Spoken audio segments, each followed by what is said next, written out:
एकदा बोधिसत्व काशी राज्यर राजा रूपे जन्मग्रहण करथिले। तांकर शासन काल रे प्रजा माने सुखी थिले, सर्वदा शांति सुख विराजमान करुथिला। किंतु किछि दिन परे पड़ोशी राज्यर लोक माने काशी राज्य रे अनुप्रवेश करी अशांति सृष्टि करबाकू लागिले। धीरे धीरे राज्यर सीमा अंचल रे केते जन लोक विद्रोह आरंभ कले। विद्रोही मानकू नियंत्रण करबाकू जाई राजा केतेक सैनिकंकू धरी सेही अंचल रे पहुंचिले। सेठारे उभय पक्ष मध्य संघर्ष हैला। सेही युद्ध रे राजा असाधारण साहस और पराक्रम र परिचय देले।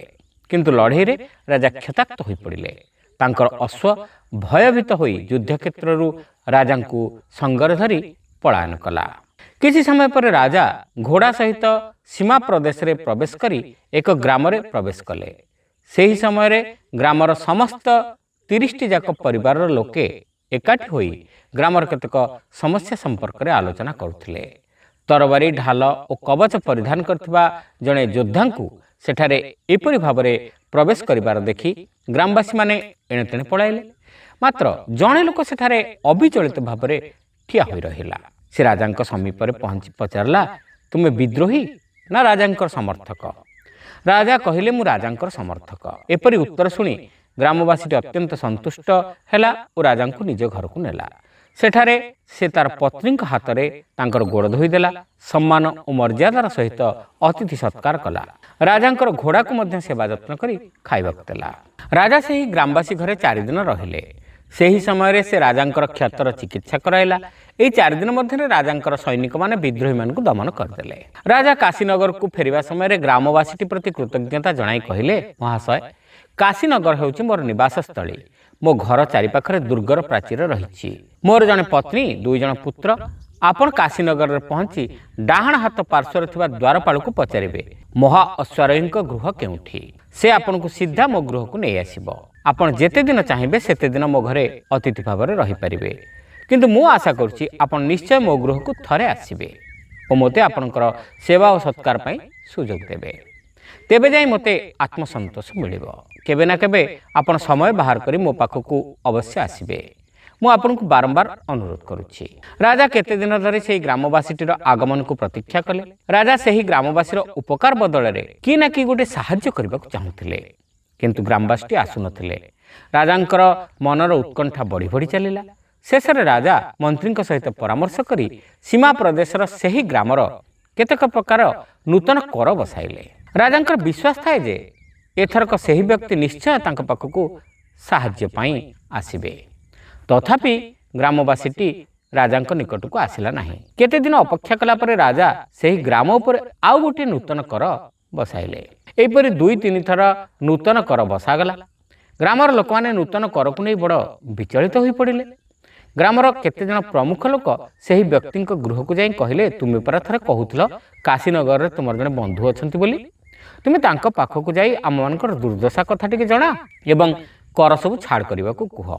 जदि आमे किछि चेष्टा न करिबा तेबे नूतन कर भार रे आमे तळितळांत होई जिबा। हमर स्थिति दोहली जिवो ओ हमर जीवन दुर्विसह होई जिवो। तेणु तुमे काल विलंब न करी काली ही काशीनगर अभिमुखे बाहरी जाओ। मोर मित्रन को भेटिबा किछि बड़ कथा नहे, किंतु मु तांक पाखकू खाली हाथ रे जिबि केमति? सुनिछि तांकर पत्नी और 2 पुत्र अछंती। सेमानक पई किछि उपहार नेबाकू पड़िबो। तमे माने उपहार जोगाड़ कर दियो, मु तांको भेटिबाकू निश्चय जिबि। ग्रामवासी निजर मन कथा जणाइले। ग्रामवासी मानकर अवस्था स्वच्छल नथिला। सेमाने सुंदर वस्त्र बा गहना पाइबे केउठु? सेमाने निजे व्यवहार करथुवा वस्त्र और नीतिदिनिया खाद्यरु किछि उपहार रूपे सजाडिले। सेमाने तांको पत्नी हाथ रे रोटी और तरकारी प्रस्तुत कले।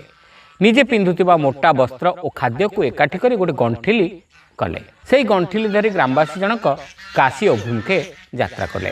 केते दिन पर काशीनगर दुर्ग पाखरे पहुंचिले और प्रहरी को पचारले, भाई मते महा अश्वारोही घर को जावाक पड़िबो, रास्ता बताई दियो। प्रहरी तुरंत ग्रामवासी जनक राजांकर अंतपुर को नहीं गले। तांकु देखि राजा बहुत खुशी हेले। ग्रामवासी निज सहित जो खाद्य आनिथिले ताकू राजा निजर पत्नी, पुत्र, मंत्री और सामंत मानकू खाइबाकू देले और निजे मध्य आनंदरे खाइले। से जो मोटा वस्त्र आनिथिले ताकू निजे पिंधि पकाइले और पत्नी और पुत्र मानकू मध्य पिंधिबाकू निर्देश देले। एहा परे राजा निजर अतिथि को रेशमी वस्त्र पिंधाइले और निजर पाकशालार सुमिष्ट खाद्य ଖାଇବାକୁ ଦେଲେ। ରାଜା ଯେତେବେଳେ ଜାଣିବାକୁ ପାଇଲେ ଯେ ଗ୍ରାମବାସୀଙ୍କ ଅନୁରୋଧ କ୍ରମେ ସେ ନୂତନ କର ରଦ୍ଦ କରିବା ପାଇଁ ଆସିଛନ୍ତି, ସେ ତତ୍କ୍ଷଣାତ୍ ନୂତନ କର ସବୁ ଉଠାଇ ନେବାକୁ ଆଦେଶ ଦେଲେ। ତାପରେ ରାଜା ନିଜର ମନ୍ତ୍ରୀ ଓ ସାମନ୍ତମାନଙ୍କ ସମ୍ମୁଖରେ ସେହି ଗ୍ରାମବାସୀଙ୍କୁ ନିଜ ରାଜ୍ୟର ଅର୍ଦ୍ଧେକ ଦେବାକୁ ଘୋଷଣା କଲେ। ଗ୍ରାମବାସୀ ପ୍ରତି ରାଜାଙ୍କର ଏପରି ଅହେତୁକ ଆଦର ସମ୍ମାନ ସାମନ୍ତମାନଙ୍କୁ ଭଲ ଲାଗୁନଥାଏ, କିନ୍ତୁ ରାଜାଙ୍କୁ ସେ କଥା କହିବା ପାଇଁ କାହାର ସାହସ ନଥାଏ।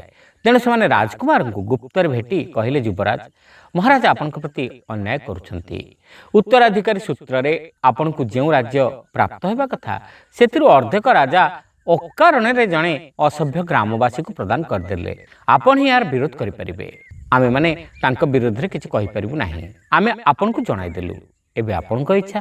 ସେମାନେ ଯୁବରାଜଙ୍କୁ ପ୍ରରୋଚିତ କରି ରାଜାଙ୍କ ପାଖକୁ ପଠାଇଲେ।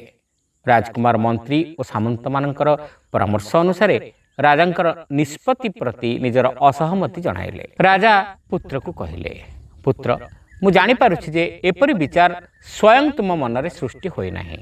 ତୁମେ ମୋତେ ଏହି ପ୍ରଶ୍ନ ରାଜଦରବାରରେ ସମସ୍ତଙ୍କ ସମ୍ମୁଖରେ ପଚାରିବ। ମୁଁ ସେହି ସମୟରେ ଉଚିତ ଉତ୍ତର ଦେବି। ମୁଁ ଜାଣେ ଏହି କଥାକୁ ନେଇ ମନ୍ତ୍ରୀ ଓ ସାମନ୍ତମାନଙ୍କ ମନରେ ମଧ୍ୟ ଅସନ୍ତୋଷ ଆଉ ଅବୁଝାମଣା ରହିଛି। ମୋର ଉତ୍ତରରେ ସେମାନଙ୍କର ସନ୍ଦେହ ଦୂର ହୋଇଯିବ। ରାଜକୁମାର ପରିପୂର୍ଣ୍ଣ ରାଜଦରବାରରେ ରାଜାଙ୍କୁ ପ୍ରଶ୍ନ କଲେ, ମହାରାଜ, ଏହି ଗ୍ରାମବାସୀଙ୍କୁ ଆପଣ ଅର୍ଦ୍ଧେକ ରାଜ୍ୟ ଅର୍ପଣ କରିବାର କାରଣ କ'ଣ? ରାଜା କହିଲେ, ପୁତ୍ର, ଏକ ସମୟରେ ଏହି ଗ୍ରାମବାସୀ ମୋର ଜୀବନ ବଞ୍ଚାଇଛି।